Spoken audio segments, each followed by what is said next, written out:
पिछले एपिसोड में मैंने आपको बताया कि कामदेव सिंह उस गिरोह को छोड़ देता है। अब आगे।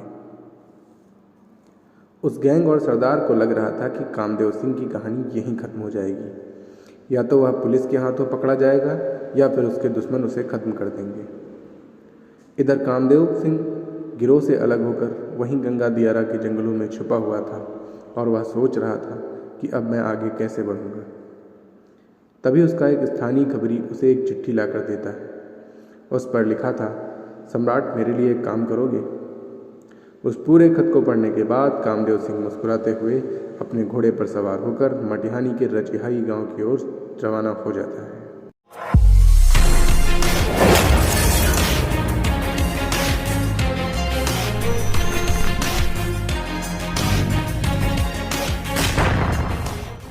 आज़ादी के 10 वर्ष बीत चुके थे। सन 1957 में बिहार में आम चुनाव हो रहे थे, जिसमें बेगूसराय से 2 भूमिहार जाति के नेता अपनी अपनी किस्मत आजमा रहे थे। एक कम्युनिस्ट पार्टी से चंद्रशेखर सिंह थे तो दूसरे कांग्रेस पार्टी से सरयुग प्रसाद सिंह। दोस्तों, ये वो समय था जब चुनाव बैलेट पेपर से होते थे। उस समय आज की तरह ईवीएम मशीन नहीं थी। आज जितनी सुरक्षा के बीच मतदान होता है, उस समय ऐसा नहीं था। उस समय जिस खौफ के बीच मतदान होता था, इसकी आप कल्पना भी नहीं कर सकते। वैसे तो वर्चस्व की जंग हर स्थान पर आदिकाल से होती रही है, लेकिन जिस तरह बिहार में वर्चस्व की लड़ाई में खून खराबा होता था, ऐसा शायद ही किसी अन्य प्रदेश में हुआ होगा।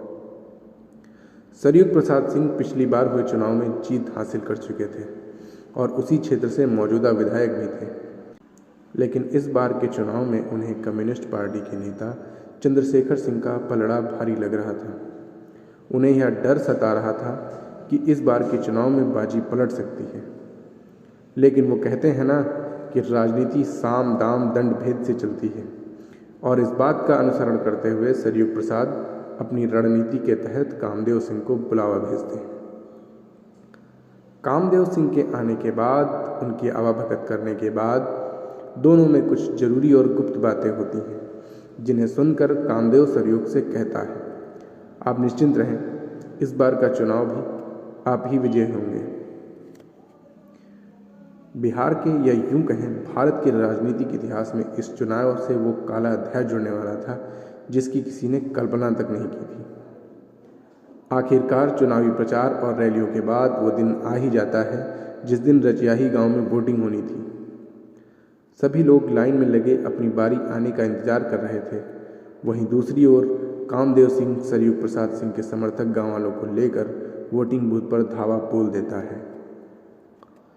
कामदेव सिंह वहां पहुंचकर चेतावनी के तौर पर अपनी दुनाली से फायर करने के बाद उन गांव वालों को इशारा करता है। उनकी आज्ञा मिलने के बाद वो स्थानीय लोग वहां पर मौजूद कम्युनिस्ट पार्टी के समर्थकों पर टूट पड़ते हैं और थोड़े ही समय में अपने अमानुषिक पराक्रम से सबको वहां से खदेड़ देते हैं। कामदेव सिंह वहां बचे हुए लोगों से कहता है, तुहार वोट भय गलो, जाओ। उसकी इस बात का मतलब था कि तुम लोग घर जाओ, क्योंकि तुम्हारा वोट तो पड़ चुका है। और इसके बाद कामदेव और गांव वाले सरयुग प्रसाद के पक्ष में वोटिंग करके मतपेटियों को भर देते हैं।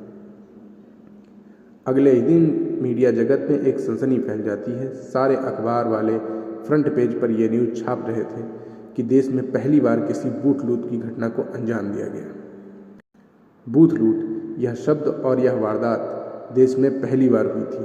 इससे पहले इस बारे में किसी ने सुना तक नहीं था। लेकिन इस वारदात की सफलता की आहट दिल्ली की गद्दी पर बैठी प्रधानमंत्री श्रीमती इंदिरा गांधी तक जा पहुंची थी और सरयुग प्रसाद की जीत के बाद पूरे बिहार की कांग्रेस पार्टी कामदेव के समर्थन में आ चुकी थी।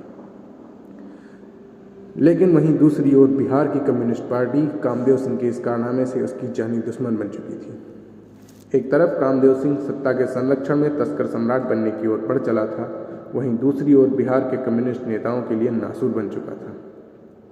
और यहीं से शुरुआत होती है उस जंग की जो उस समय की बिहार की सबसे बड़ी जंग साबित हुई थी। वो लड़ाई थी कामदेव वर्सेस कम्युनिस्ट।